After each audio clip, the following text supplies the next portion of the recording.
Hello, is this on? Okay, good. Well, I told Shruti that if they didn't bring me a coffee, I was going to scream Allah Akbar and start pulling on my jacket. But no coffee. So, uh, but anyway, I'll try to tell you in 12 minutes when I'm not caffeinated and jet lagged what ISIS is about. And I've been interviewing terrorists for about 15 years. I'm a psychologist, and I've talked to about 500 of them. If they're dead, I talk to their family members. So if they're suicide terrorists already gone, I interview their family, their close associates, or their hostages. And in the last year and a half, we started the ISIS Defectors project at the International Center for the Study of Violent Extremism. And in that project, we've managed to interview 43 ISIS defectors or returnees, a couple people in prison. Here comes the coffee. Okay. That's great. But I'm already started, so I'll just keep going. But anyway, we've managed to get most of them on video, and we call our center an action-based center. So we don't only do research, we also try to figure out how could we use our research to fight back? What can we do to stop the internet recruiting? And as you all know, all the terrorist groups have had an internet presence for a long time. Al-Qaeda had theirs, and like our speaker told us earlier today, poor Osama bin Laden had to stand in front of a camera and then figure out how to smuggle his videotape. Now they push a button and it's up.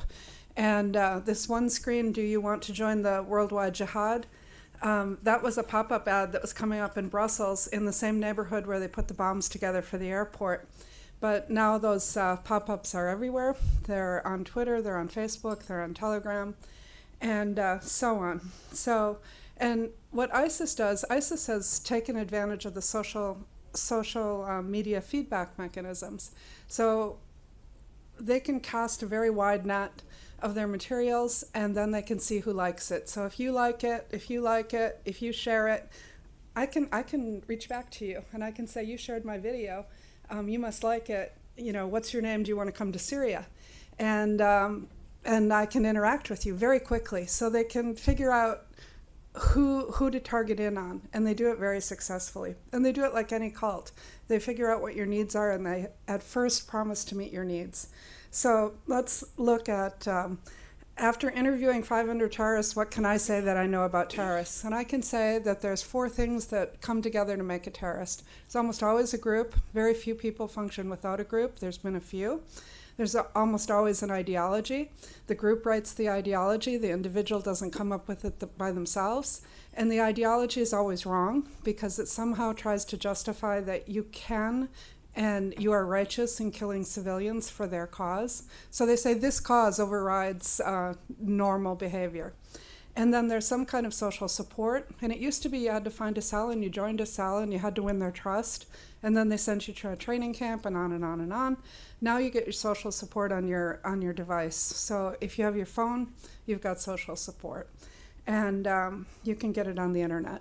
And then what's most important to me is the individual vulnerabilities and motivations. And those break out into about 50. So if you look on my academia profile or on our website, you can find a paper that identifies all 50. I'm going to list a few of them for you here, but don't try to write them down, just get the paper. And they break out differently by conflict zone and non-conflict zone.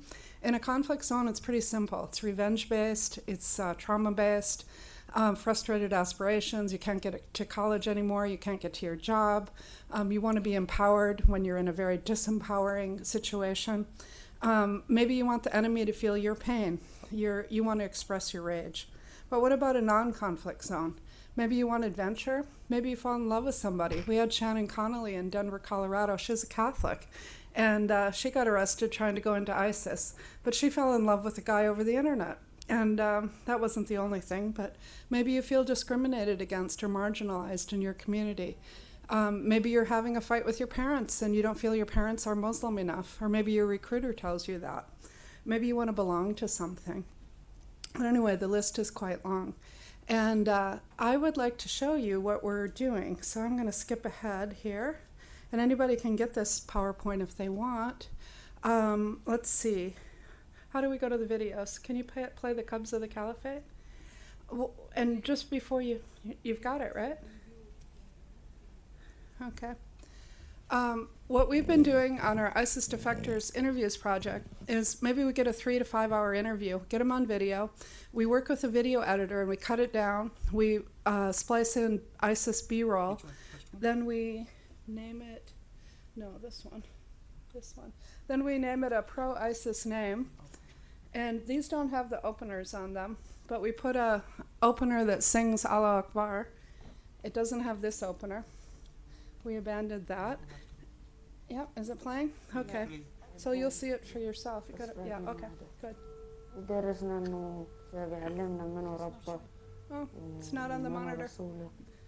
It's playing for me, but not anybody else. المعسكر ظلنا فيه بس شهر. لا عسكري، لا حمية ولا شيء، تدريب صعب وضرب سلاح واللي ينسى حاله وكأنه شايل السلاح الحقيقي، يحط يده على الكبسة، يحط الخرطوم بصبعه يطعجه هيج شوية لا يكسر. Okay, now you got to go back to the beginning. مو أكثر من الكبار. And what we do with these is we load them up on YouTube, and anybody can use them. So police have been using them a lot. Community organizations are using them. And we also started, I'll let him talk. Can you hear it? درسنا إنه كتاب يعلمنا منو ربك ومنو رسولك وشنو دينك. المعسكر ظلنا فيه بس شهر. لا عسكري، لا حمية ولا شيء، تدريب صعب وضرب سلاح واللي ينسى حاله وكأنه شايل السلاح الحقيقي، يحط يده على الكبسة، يحط الخرطوم بصبعه يطعجه هيج شوية لا يكسر. مو أكثر من الكبار، أصغر بيهم 15 16. ما جو بالبيكام وخذوا قالوا له اليوم القصاص عليك، أنت بدك تقص الكافر المرتد. ركب بالبيكام وراح وخذ الزرقاوية معاه، وصل غادي ما مربط هو من دينه، قاضبه من شعره، حط السكينة على راسه وبلش يسوي بيه هيك لمن ما قص راسه. بيعان تنزعج بقلبها بس ما جرب يسولف. اللي يفرح بما غصبا عنهم كلهم بدهم يفرحون يصيحون الله أكبر، بس ينزعج ما يجرب يقول ينزعج أو منهم أو يقولون ما يصير يتعاقب. أنزعج بالمية يحطونهم بالقفص، يجي 5 6 يسكرون عليهم القفص، ينزلون القفص بالمية يقولون ما يقربون يفطسون ويطالعونهم يظلون يعذبونهم هيك، ما حد يعرف شنو ذنبهم أو شنو هم. يحطون الناس بالسيارة ويضربونها بالقاذف.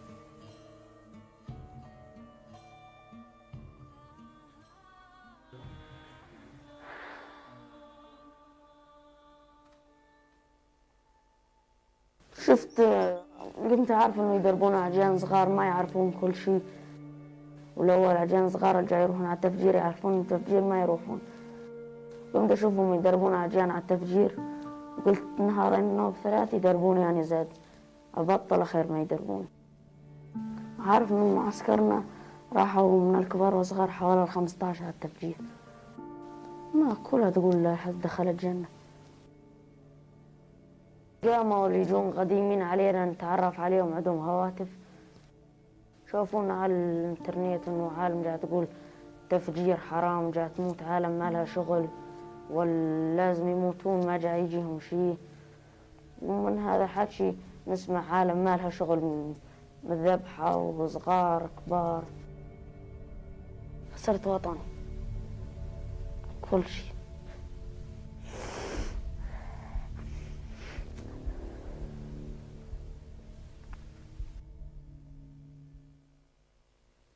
أقول لكل طفل بالعالم بدي أقول لهم لا تنضمون للتنظيم هذا، التنظيم هذا مو مسلم، هذا كفار يذبحون الأبرياء وكل شيء يسوونه، ومو جايين مشان الجهاد، جايين بس مشان المصاري، واللي ينضم لهم ما يقدر يقشرهم بسهولة ويسوون حالهم مسلمين يدربون العالم على التفجير ويقولوا تدخل على الجنة، وهذا كله كذب ما بي شيء منه صحيح. وحاول أقنعهم إنه ما ينضمون مع الدولة.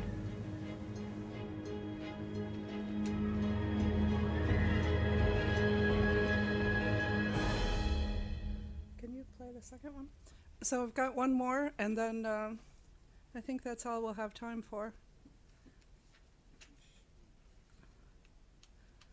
Yep. In the last weeks, we've been identifying people that are ISIS endorsers on Facebook and watching them for a week or so to rate them, and then putting our videos up on their profiles. أمور يعني أول ما إجوا تحسها طيبة جدا جدا، تحس إنه فعلا إسلام. قلنا نروح على الجامع، يعني مسويات، يجي شرعي يعطي ثاني يعني دروس قرآنية كذا. هاي كان هو يخطب أو يعطي درس للعالم هيك، يعني ينصحهم إنه على الدولة الإسلامية وكذا، والدولة على حق وما تظلم وكذا، وتاخذ وتعيش، يعني تاخذ راتب وتعيش بيه. نصحني إنه أصير بالدولة. يوم فرزونا أنا قال لي أنت أمي، يعني حطوني حرس للحسبة.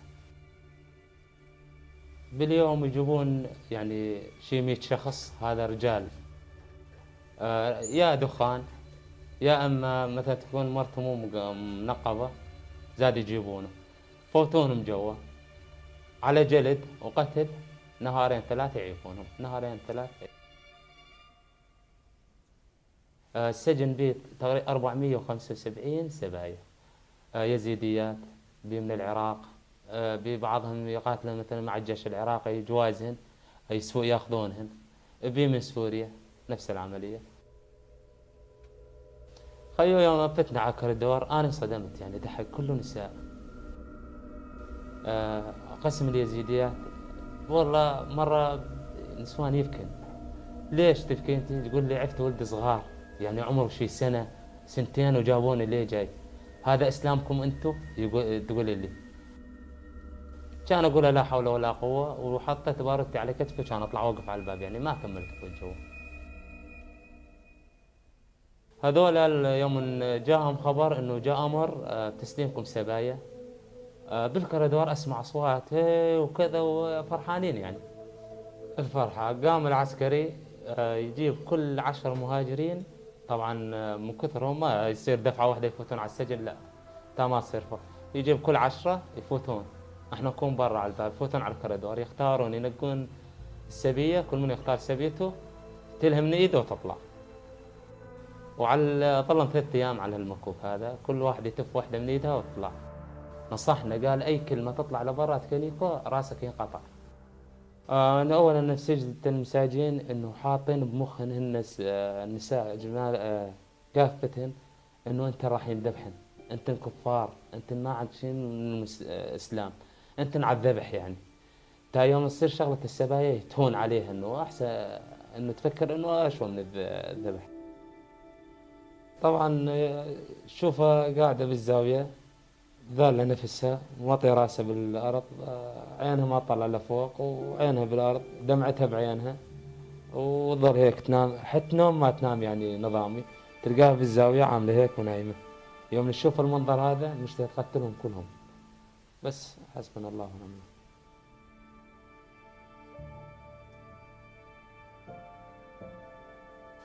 قبل ما انشق صارت معي حتى انه فات هذا السوداني، اختار واحدة عمرها 15 سنة، والله اغتصبها، صار معها نزيف، وجابوا سيارة إسعاف وأخذوها.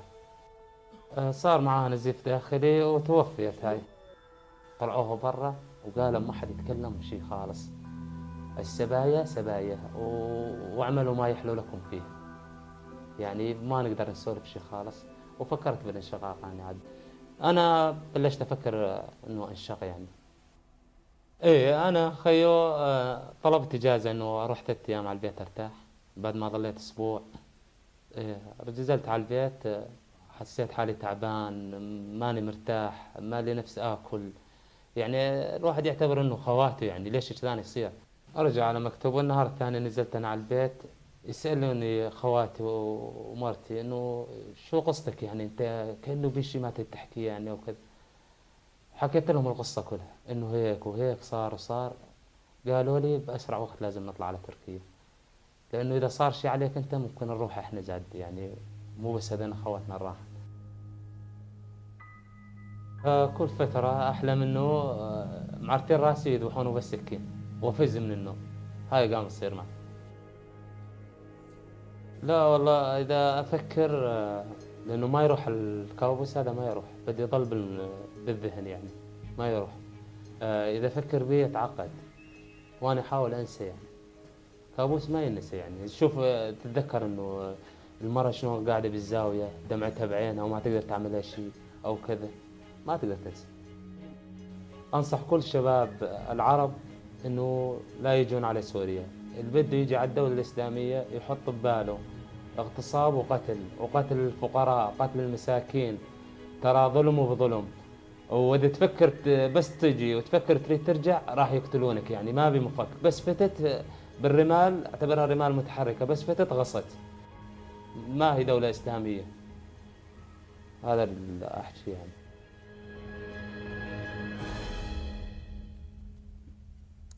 So that's our work, and I'd love to tell you more about it, but I think my time is over.